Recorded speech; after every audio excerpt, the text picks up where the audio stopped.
So friend, আমাদের সব কাজ কমপ্লিট হয়ে গেছে, মানে এখনও ঠাম্মাকে খাবারটা দিতে হবে, ঠিক আছে, মানে ঘাটে গিয়ে খাবারটা দিতে হবে ঠাম্মার। আর সব রান্না আমি করেছি, ভিডিও করার মতো কেউ ছিল না, বাট একটা একটুখানি ক্লিপ নিয়েছি।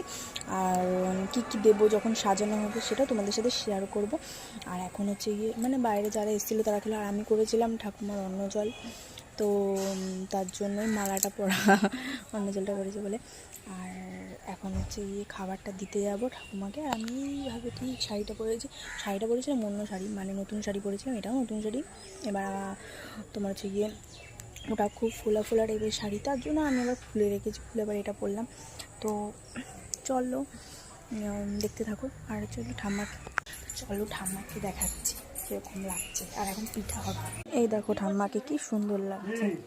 আজকে আমার মালা দিয়ে পুরো ঢেকে গেছে, মুখটা দিয়ে গেছে কীরকম মিষ্টি মিষ্টি। যেখানে থাকুক মানুষটা ভালো থাকুক।